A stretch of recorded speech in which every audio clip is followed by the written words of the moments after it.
Salut, c'est Jean Rivière et dans cette vidéo, on va parler de gagner sa vie sans travailler, c'est-à-dire d'être indépendant financièrement, de vivre soit de son épargne, mais il y a d'autres méthodes qui permettent de faire la même chose sans avoir de capital, sans avoir d'épargne. Il y a deux méthodes et puis il y a un gros raccourci que je vais te donner aussi qui se trouve dans la fiche PDF juste en dessous de la vidéo, je t'en reparlerai tout à l'heure. Alors, l'indépendance financière, ça veut dire quoi? Ça veut dire qu'on n'a plus besoin de travailler et c'est un peu le rêve de beaucoup de gens. Enfin, beaucoup de gens ont ça un peu derrière la tête et pensent quand même qu'ils y arriveront jamais parce qu'ils auront jamais la fortune nécessaire, ils auront jamais le budget nécessaire pour pouvoir ne pas travailler et puis toujours avoir de l'argent pour bien vivre. Alors je vais te montrer que c'est faux, c'est-à-dire qu'il y a des moyens de faire en sorte de devenir indépendant financièrement. Aux États-Unis, il y a un grand mouvement autour de ça, autour de livres par exemple comme Early Retirement Extreme, si tu l'as déjà lu ou si tu t'intéresses au sujet. Ça veut dire retraite anticipée extrême, si tu veux, en français. Il y a tout un mouvement, il y a quelques années, qui s'est développé autour de ça, et ce sont des personnes comme toi et moi, ce sont des personnes souvent aussi qui ont des métiers salariés même, c'est-à-dire des métiers salariés qui rapportent pas forcément grand-chose, et qui se sont débrouillés pour devenir financièrement indépendants à un âge relativement jeune, c'est-à-dire sans attendre la retraite. Mais, comme tu vas le voir, et comme je vais te le montrer dans cette vidéo, la méthode qui est utilisée par ces gens-là est vraiment pas la meilleure, c'est pas celle qui va te donner la meilleure qualité de vie et c'est pas non plus la plus facile. Alors, avant de te donner les méthodes, d'abord, premièrement, je t'ai préparé un PDF et je te reparlerai, dans lequel je te donne un grand raccourci pour construire ton indépendance financière, surtout si aujourd'hui tu n'as pas de capital, c'est-à-dire tu pars sans avoir de fonds et tu voudrais, dans un futur proche ou éloigné, mais tu vas le voir qu'avec cette méthode-là, ça peut être dans un futur proche, vivre sans travailler ou en travaillant juste un minimum, c'est-à-dire en mettant à jour une activité plus ou moins automatique qui te permet d'avoir des revenus. Alors on en parlera, je sais que ça paraît un peu gros comme ça, dit comme ça, on se dit mais qu'est-ce que c'est que ce truc-là? Je vais t'expliquer tout ça dans la suite de la vidéo. D'abord, avant de commencer, il faut comprendre qu'il y a 3 étapes dans la vie d'un entrepreneur ou d'une personne qui veut atteindre l'indépendance financière, et ce sont les 3 étapes traditionnelles. Les 3 étapes traditionnelles, c'est d'abord gagner sa vie. Quand on lance son entreprise, quand on se met à son compte, le plus difficile, et c'est souvent l'étape la plus difficile. Les étapes d'après, bizarrement, sont beaucoup plus faciles, même s'il s'agit de montants beaucoup plus élevés. Beaucoup de gens ont du mal à se lancer à gagner leur vie parce que il faut choisir le sujet, ou il faut trouver l'idée qui va marcher pour toi, qui correspond à ta personnalité, dans laquelle tu es capable aussi de perdurer, de persévérer, donc gagner sa vie.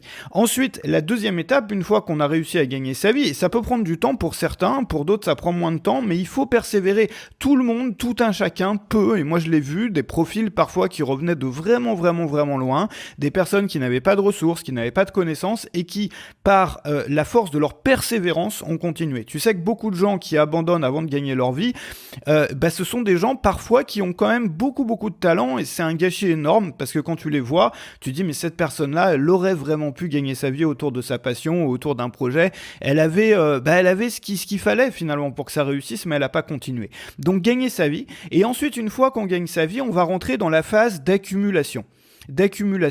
Ça veut dire qu'on va commencer à épargner pour son avenir.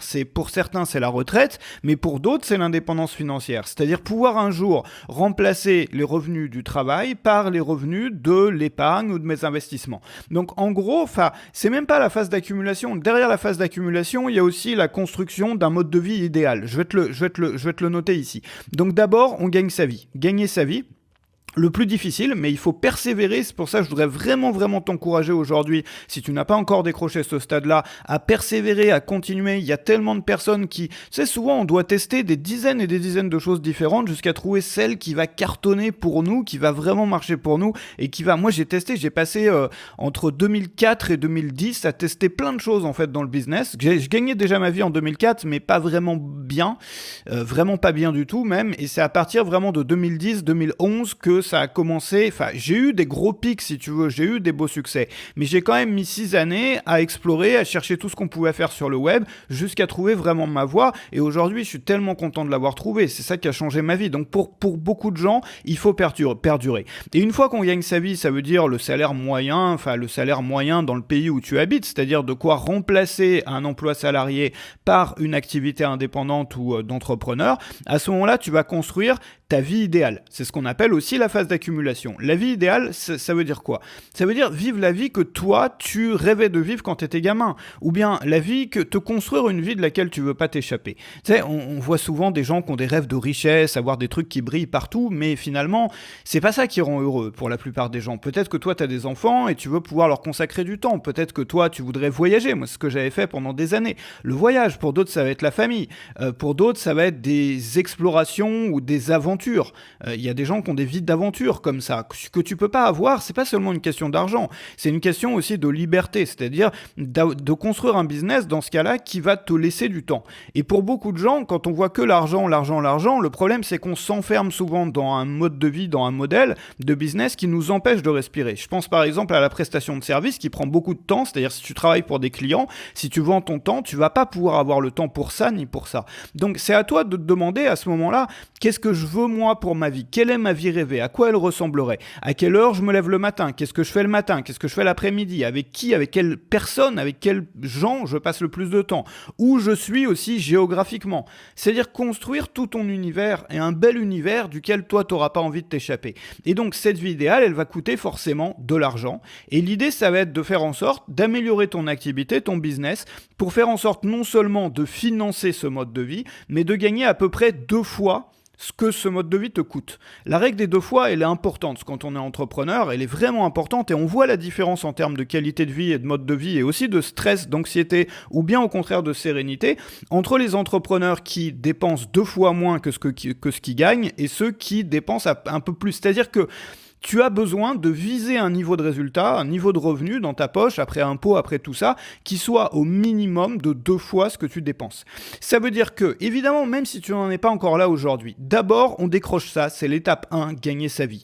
Et une fois qu'on a décroché ce premier palier, on construit peut-être sur papier, ou si tu es en famille, en parlant avec ta famille, qu'est-ce qu'on va construire comme projet familial, ou qu'est-ce que toi tu vas construire comme projet personnel d'une belle vie pour toi ou d'une belle vie pour ta famille. Et tu vas te demander ensuite combien ça coûte, tu multiplies par 2 et tu vois combien il faut, c'est-à-dire jusqu'où est-ce qu'il faut que tu amènes ton entreprise pour pouvoir financer ça. Et puis le reste, tu vas l'épargner, tu vas l'investir et tu vas petit à petit te construire un capital qui va te permettre de vivre sans travailler et ça on y reviendra après. Encore une fois, dans le PDF, je te donne toute la méthode basée autour des revenus passifs, mais les revenus passifs aujourd'hui c'est devenu un peu connoté parce qu'il y a eu beaucoup de choses qui ont été dites là-dessus. Moi je voudrais te montrer une méthode très simple, c'est celle que je mets en place pour moi en fait, pour ma retraite, que je pourrais faire d'ailleurs aujourd'hui, c'est-à-dire je pourrais arrêter de travailler aujourd'hui et mettre ça en place et ça fonctionnerait, mais j'ai essayé plusieurs fois et je m'ennuyais, c'est-à-dire qu'à chaque fois que j'ai commencé à mettre un système comme ça en place, j'avais besoin quand même de revenir un peu au charbon. Donc tu vas avoir ce PDF, il faut, si tu veux, tu peux déjà le télécharger maintenant et on va continuer la vidéo ensemble parce qu'il faut aussi que tu comprennes vraiment bien tout ça. Une fois que tu as construit ta vie idéale, année après année, bah tu vas investir. Si tu investis plus que ce que tu dépenses toi, forcément, bah tu vas te construire un beau capital. Tu sais que on reviendra après sur combien est-ce qu'on peut gagner ou quels sont les profits, etc. quand on fait de l'investissement. Mais il faut t'attendre à peu près à doubler tous les 10 ans. C'est-à-dire qu'un placement à 7%, par exemple, ça va doubler tous les 10 ans. Il y a des méthodes, si tu regardes mes formations sur la bourse, mes formations sur l'épargne, sur les placements, tu vas voir ça. Mais ça peut être aussi pour certains l'immobilier. Moi, l'immobilier, c'est pas du tout mon métier, bien que j'ai acheté plusieurs biens immobiliers, mais je vais t'en parler aussi tout à l'heure, ça peut être une alternative. Et enfin, la troisième, ça va être les revenus passifs, ça veut dire que là, tu n'as même pas besoin de capital, et ça, c'est dans le PDF. Donc, deuxième étape, c'est la vie idéale. Et puis, la troisième étape, c'est les revenus passifs. Ça veut dire quoi des revenus passifs? Ça veut dire que tes revenus sont pas liés à ton travail. Ça veut dire que, par exemple, si tu as des appartements que tu loues, tu n'as pas besoin. Évidemment, il y a un travail minimal. C'est-à-dire, il faut faire un suivi du truc. Parfois, il y a des problèmes. Parfois, il faut aller payer des impôts, des taxes, remplir des papiers. Parfois, il faut aller appeler un plombier parce qu'il y a un problème de tuyauterie. Mais en gros, tu n'as pas besoin d'aller au bureau tous les jours, d'aller au charbon tous les jours, de travailler tous les jours. Donc, pour certains, c'est l'immobilier. Pour d'autres, c'est les revenus de l'épargne. Et justement, ce que je voulais faire avec toi, c'est de calculer exactement de combien est-ce que tu as besoin si tu veux prendre cette voie-là. Donc on va faire le calcul tout de suite, en sachant qu'il y a un énorme raccourci qui te permet de ne pas avoir à attendre et de ne pas avoir non plus de capital, et qui consiste à créer une activité qui peut fonctionner sans toi. Et donc ça, c'est dans le PDF où je vais te donner les étapes. Moi, c'est ce que je fais pour moi, pour préparer ma retraite, et c'est ce que j'ai fait aussi à certaines périodes, c'est-à-dire que j'avais une activité, un business qui tournait tout seul. Donc c'est sur le premier lien. C'est comme d'habitude un PDF que tu vas recevoir à ton inscription à Rejoins le Mouvement, qui est une petite lettre que j'envoie comme ça tous les matins par email, dans lesquelles tu vas avoir, donc il y a des conseils, il y a des vidéos pédagogiques, tu vas avoir aussi des remises sur les formations que je crée. C'est que j'en ai créé plus de 400 aujourd'hui, donc des remises sur les formations qui sont proposées nulle part ailleurs qu'aux membres de Rejoins le Mouvement. Et puis tu vas avoir mon petit livre Gagner votre vie sur le web, Gagner sa vie sur le web, qui va t'être envoyé aussi tout de suite aujourd'hui, que tu vas pouvoir bouquiner, que tu vas pouvoir regarder pour avoir ma méthode déjà et voir un peu moi la philosophie que je propose, qui est un peu différente de beaucoup de choses qu'on voit sur le web et qui moi m'a permis de gagner ma vie comme ça sur le web aussi. Alors donc l'idée c'est quoi? C'est que je voudrais juste te montrer de combien tu as besoin. Par exemple, dans l'immobilier, moi je sais que c'est peut-être différent dans ta ville à toi, mais dans l'immobilier, dans l'investissement locatif, si tu veux, si tu achètes, je dis n'importe quoi, un appartement à 100 000 euros, bon, il va te rapporter à peu près 5 000 euros par an. Voilà, en loyer, c'est à peu près 5%. Moi, je sais que dans la ville dans laquelle je suis aujourd'hui, dans la ville dans laquelle j'étais avant, c'est à peu près 5%. Ça veut dire que tu vas récupérer tous les ans, donc divisé par 12 évidemment pour les loyers mensuels, tu vas récupérer tous les ans à peu près 5% plus la valorisation du bien. C'est-à-dire qu'une maison, ça prend de la valeur, un appartement, ça prend de la valeur. Mais si tu ne veux pas toucher au capital, c'est-à-dire si tu ne veux pas revendre ce bien immobilier, il faut t'attendre à 5%. Ça veut dire quoi? Ça veut dire que si tu veux gagner 500 euros, enfin 400 euros et quelques par mois, il te faut un capital de 100 000 euros avec ça. Il t'en faut finalement pour gagner à peu près, j'ai pas refait les calculs là, tu vois devant toi, mais pour gagner de quoi vivre, mais vraiment de quoi vivre au minimum, il faut compter à peu près un investissement de 400 000 euros. Bon, maintenant, c'est vrai aussi ça pour l'épargne. C'est-à-dire que moi, dans les modèles que j'utilise pour l'épargne, on arrive à peu près à ça, c'est-à-dire qu'il y a une règle qui s'appelle la règle des 4%, qui consiste à dire qu'on peut retirer 4% de son capital quand on fait de l'épargne, 4% tous les ans. Bon, moi, je préfère 3,5% parce qu'on prend un peu plus de sécurité. Et sur un placement, par exemple, et ça, tu le verras dans mes formations ou dans les vidéos que je fais sur les placements, par exemple sur le S&P ou sur d'autres choses, tu vas avoir un rendement. Imagine que tu as un rendement, par exemple, de 7%. Donc, quand tu enlèves les taxes, quand tu enlèves l'inflation, il te reste à peu près ça. Et 3,5% pour être un peu plus sûr. Bon. Et en gros, c'est pareil que l'investissement locatif parce que sur les 5%, tu vas pas avoir un taux d'occupation, si tu veux, du logement de 100%. Tu vas aussi avoir des frais tous les 5 ans, 10 ans, il faut faire des rénovations. Et donc du coup, on se rapproche souvent, peut-être moi dans les villes en tout cas que je connais, aussi des 3,5 à 4%. Bon, ça veut dire quoi? Ça veut dire que, moi j'avais fait le calcul comme ça, pour avoir 100 euros par mois, il faut avoir à peu près 30 000 euros de capital. C'est-à-dire que 30 000 euros placés te rapporte à peu près 100 euros tous les mois. Je sais que ça paraît énorme vu comme ça, mais quand tu vois le rapport à l'argent qu'ont beaucoup d'entrepreneurs, tu vois, qui se mettent à tout claquer dans des trucs qui brillent et tout, parce qu'ils sont contents, ils ont récupéré 30 000 euros ou 300 000 euros. Mais non, si ton projet est 300 000 euros, c'est rien. 300 000 euros, c'est 1 000 euros par mois derrière que tu vas pouvoir sortir. Enfin, je schématise, je n'ai pas calculé à l'euro près si tu veux, mais en gros, c'est ça. Disons qu'il faut, comme je te le disais, il faut 400 000 euros pour pouvoir vivre normalement. Et il faut 1 million d'euros pour pouvoir, j'ai pas mis de zéro en trop, il faut 1 million d'euros à peu près pour 3 000 euros par mois. C'est-à-dire pour avoir une bonne retraite ou des bons revenus passifs, il faut 1 million d'euros et quand on est en couple, il en faut 2 millions à peu près si tu veux bien vivre. Mais maintenant, si tu as des goûts de luxe et si tu t'es habitué à dépenser beaucoup plus que ça, ce qui est le problème de beaucoup d'entrepreneurs, c'est que tu n'arriveras jamais à sortir du travail, à moins d'avoir 10, 20 millions de capital, tu vois, ce qui n'est pas non plus à la portée de tout le monde. Il y en a qui y arrivent, mais c'est pas non plus à la portée de tout le monde. Donc je sais que ces chiffres-là, surtout quand on débute dans l'entrepreneuriat, on se dit mais attends, j'arriverai jamais à atteindre ces chiffres-là.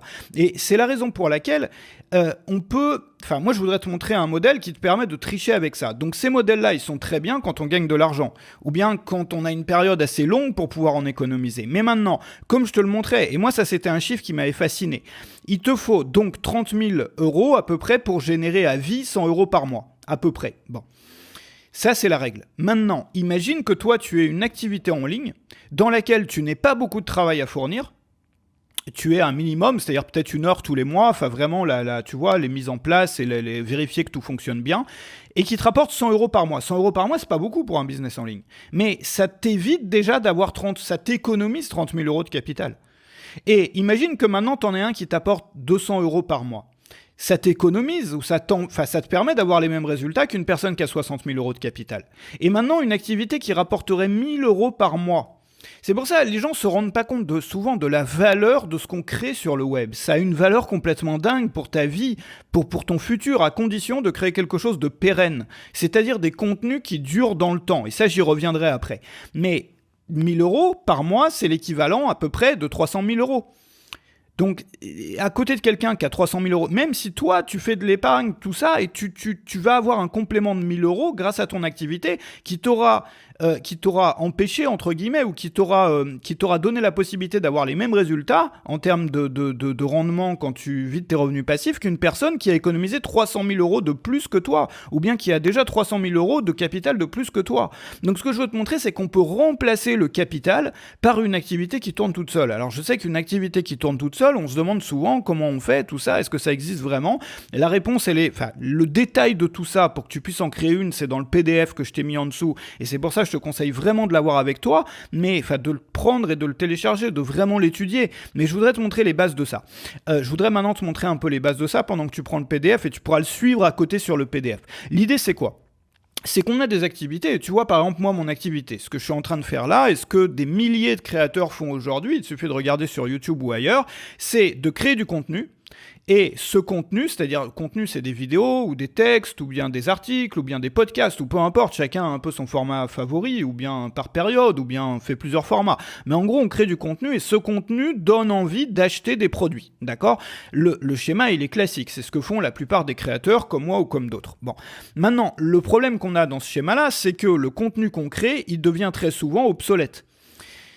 C'est-à-dire que les produits que tu vends aussi, il y a un jour où si tu fais des produits sur comment faire une pub Facebook, dans 10 ans, la pub Facebook, ça aura changé complètement. Enfin, ça n'aura plus rien à voir. Tu pourras plus montrer les screenshots ou les captures d'écran ou les fonctionnalités aussi auront changé.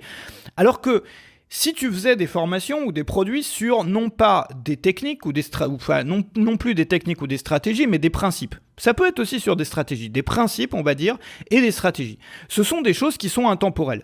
On n'a pas l'impression, surtout quand on vient de commencer dans le web, que ces choses-là sont intemporelles. Mais tu sais que, et moi j'en parle souvent de ça, moi je suis des auteurs qui sont décédés, qui sont morts aujourd'hui. Et t'en as notamment l'un chez qui j'ai beaucoup appris, qui s'appelle Jim Rohn, dont, si je me souviens bien, c'est la famille qui fait tourner le business. Et tu as un métier sur le web qui s'appelle le métier de content tsar. Donc un tsar comme les tsars en Russie. Et ça, c'est un vrai métier. C'est un métier avec des qualifications, tout ça, qui consiste à faire vivre une médiathèque de contenu. C'est-à-dire que tu as des entreprises qui ont toute une archive de contenu. Et tu vas avoir un content tsar qui va reprendre ces contenus-là pour faire des statuts sur les réseaux sociaux, pour ressortir des produits, pour faire des articles, pour faire des vidéos en montant des vidéos d'archives, etc. Je te donne un exemple que tu connais peut-être si tu t'intéresses un peu à la thématique du succès, qui est Napoleon Hill. Napoleon Hill, tu sais, qui avait écrit le livre qui est encore aujourd'hui le livre le plus vendu sur le succès, sur la réussite, qui s'appelle Think and Grow Rich, que je crois qu'ils ont dû traduire en français par Pense et deviens riche, enfin n'importe quoi. Enfin, je sais pas où ils trouvent les traducteurs de bouquins anglais, parce que c'est anglophone, parce que c'est toujours des titres et des traductions, mais qui sortent de nulle part. Surtout pour un livre comme ça qui a fait vraiment, bref, peu importe, mais Napoleon Hill, ça a été un énorme succès. C'est quelqu'un qui est mort depuis des lustres maintenant, et pourtant tu vas sur les réseaux sociaux, ça parle pas que de lui, mais si tu veux, il y a toute une activité qui est faite autour de ça, et pourtant il est décédé. C'est-à-dire, ce que je veux te montrer, c'est qu'à partir du moment où on a une archive de contenu plus une notoriété qu'on peut acquérir pendant la phase d'accumulation, c'est-à-dire pendant la partie de notre carrière pendant laquelle on travaille, ensuite on pourra ressortir ça. Il y a évidemment une question de format, c'est-à-dire que c'est plus facile de ressortir du texte. Moi j'ai ressorti beaucoup de textes que j'ai écrits par exemple il y a une dizaine d'années, qui n'ont pas pris une ride, que j'ai juste relu un petit peu, tu vois, avant de les republier, pour corriger quelque chose ou autre chose qui serait devenu obsolète. Mais on n'a pas forcément besoin de tout refaire. Évidemment, la vidéo, ça peut devenir un peu vieillot, tu vois, parce que les styles vont changer, parce que la qualité des caméras vont changer, etc. Mais imagine, et moi je voudrais te donner quelque chose d'encore beaucoup plus simple que ça, et c'est ça dont je te parle encore une fois dans le PDF, tu vas avoir toute la méthode dans le PDF sur le premier lien dans la description, c'est de créer ton activité, d'avoir comme objectif de faire une année idéale ou une année parfaite. Ça veut dire quoi ? Ça veut dire que ton objectif, c'est plus la richesse, c'est plus ceci, cela, enfin toutes ces choses-là. Non, c'est de créer une année parfaite qui peut se répéter. Ça peut être 2 ans aussi. Mais une année parfaite qui peut se répéter, ça veut dire quoi ? Ça veut dire que tu vas avoir 1 an d'emails. Si tu as une mailing list, parce que je te recommande vraiment si tu fais notre métier, 1 an d'emails, donc avec une variété entre des emails qui vendent des produits à toi et puis des emails pédagogiques qui apprennent des choses aux gens. Donc tu as 1 an d'emails, tu vas avoir 1 an de lancement, peut-être un lancement de produits tous les mois. Il y a plein d'entrepreneurs qui font ça. Si tu regardes ce que fait par exemple André Chaperon aux US par exemple, qui est un petit créateur, moi que j'aime bien, mais qui tient depuis des années, enfin qui a un peu le même modèle que moi dans le sens où on travaille sur une audience plus restreinte, mais on va plus à fond dans la relation avec cette audience-là et on travaille beaucoup sur la fréquence de produits. Donc lui, il a des produits, par exemple, il a un produit qui lance en février, je ne sais plus les mois exacts, mais il a un produit qui lance par exemple en avril. Bon, il a un produit qui lance par exemple en juin. Et tous les ans, c'est le même produit qui est lancé en février. Tu peux l'acheter qu'en février parce qu'à la fin, il est retiré de la vente. Ensuite, en avril, il y a un produit, etc. Et ainsi de suite, et en juin. Et rien ne t'empêche. Et d'ailleurs, lui, je crois que c'est ce qu'il fait maintenant. Je suis pas sûr, j'ai pas envie de te dire de bêtises, mais je crois, il y a beaucoup de créateurs qui le font de toute façon, c'est de ressortir les mêmes emails tous les ans en les mettant un peu à jour, mais surtout en améliorant chaque année. C'est-à-dire que dans ta quête de l'année parfaite, tu vas améliorer chaque email chaque année, tu vas améliorer chaque lancement. C'est-à-dire que, imagine que tu as chaque email qui envoie vers ton lancement et tu as sur ton outil de statistique ou peu importe combien ça t'a rapporté. Donc par exemple, cet email-là qui a rapporté 1 300 €, cet email-là qui a rapporté 700 €, là un bon email qui a rapporté 4 000 €, ensuite le lendemain tu as un email qui rapporte 700 €, etc. Bon, et tu vois quels sont ceux qui ont rapporté le moins finalement et tu vas les améliorer, donc ça tu gardes, tu vois, etc. Et l'année 2, tu vas essayer d'améliorer ceux qui ont le moins marché pour que ton activité automatique, si tu veux, augmente. C'est-à-dire que tu as 1 an de rotation de contenu, mais qui va être retravaillé pour que les résultats soient meilleurs année après année. Alors évidemment, on peut se dire, mais tout ça, regarde, ça change. Par exemple, les emails aujourd'hui, les taux d'ouverture baissent, ils passent dans les onglets promotion, tout ça, de Gmail. Donc dans 10 ans, qu'est-ce que ça va être ? Peu importe. Regarde, on peut très bien doubler une mailing list avec ce que je fais, enfin je me suis remis à le faire il y a quelques jours, avec une liste Telegram ou une liste WhatsApp, ou peu importe ce que c'est, tu vois, il y en a qui le font WhatsApp, tu peux le faire avec Facebook Messenger aussi.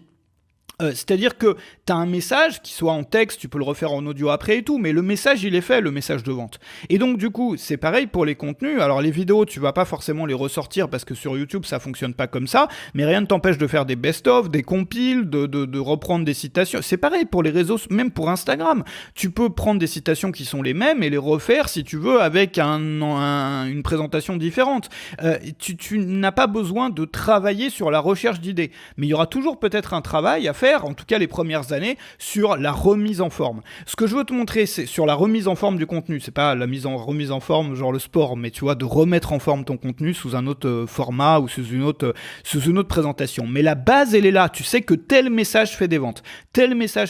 Là, tu l'as fait par email. Peut-être que dans 10 ans, tu vas reprendre ça et puis tu liras tes emails ou tu le feras dans un truc en 3D qui n'existe pas encore, qui existera dans 10 ans. Mais ce que je veux te montrer, c'est que quand on a cette logique-là, on peut avoir une activité qui soit la même tous les ans. Alors, ça peut être aussi tous les 2 ans. L'idée, le mieux, c'est de voir dans ta thématique, moi j'ai une astuce pour ça, je fais une petite pause, c'est de savoir quelle est l'érosion de tes inscrits. C'est-à-dire qu'une fois qu'une personne s'inscrit, combien elle te rapporte par mois. Moi j'ai ces statistiques-là chez moi, mais elles sont différentes dans chaque business, c'est-à-dire savoir combien un inscrit te rapporte au mois 1, combien il te rapporte au mois 2, au mois 3, suivant son inscription. Et donc tu vas voir à partir de quel moment l'érosion devient telle que ça vaut plus vraiment le coup de mettre des efforts pour continuer, et à ce moment-là, tu peux refaire ta boucle, c'est-à-dire repartir à zéro sur une période d'1 an, 2 ans, etc. Et beaucoup de gens d'ailleurs achètent des produits lors du 2e, 3e lancement. Le premier lancement, il y a beaucoup qui font ça. Tu regardes aux US, Ramit Sethi aussi fait ça. Il ressort très souvent, c'est les mêmes lancements, mot pour mot. Au début, il expliquait qu'il le faisait pas parce qu'il pensait que les gens allaient mal réagir et tout, et en fait, ça cartonne. Et moi, je sais que j'ai relancé par exemple récemment un produit que j'avais lancé 7 mois avant. Donc je l'avais lancé il y a 7 mois, le nouveau produit. J'ai relancé 7 mois après. J'ai fait quasiment autant les mêmes ventes que 7 mois avant. Oula, j'arrive plus à parler français, tu vois. Mais quasiment autant de ventes. Donc ce que je veux te montrer, c'est qu'on n'a pas besoin d'avoir quelque chose qui finit jamais, en fait. Tu vois, t'as pas besoin d'être toujours en train de courir après les nouvelles choses. Surtout que si tu as travaillé déjà pendant plusieurs années, tu sais ce qui marche le mieux. Tu sais, moi j'ai une dizaine d'années de statistiques derrière moi et je sais exactement, tu vois, ce qui a le mieux marché chaque année. Tu vois, il y a peut-être, je sais pas, une vingtaine de formations sur toutes ces 10 années qui ont vraiment cartonné. Et donc rien ne m'empêche, si tu veux, pour ma retraite, de les resserrer. C'est-à-dire de les mettre ensemble. Et après, de faire une rotation entre ce qui a le mieux marché. Et du coup, là, t'as plus rien à faire. Et beaucoup de gens ne voient pas la valeur de ça. Mais la valeur, elle est là. Elle est dans ce que je t'avais montré tout à l'heure. C'était que rien que 100 euros par mois, c'est l'équivalent de 30 000 euros de capital.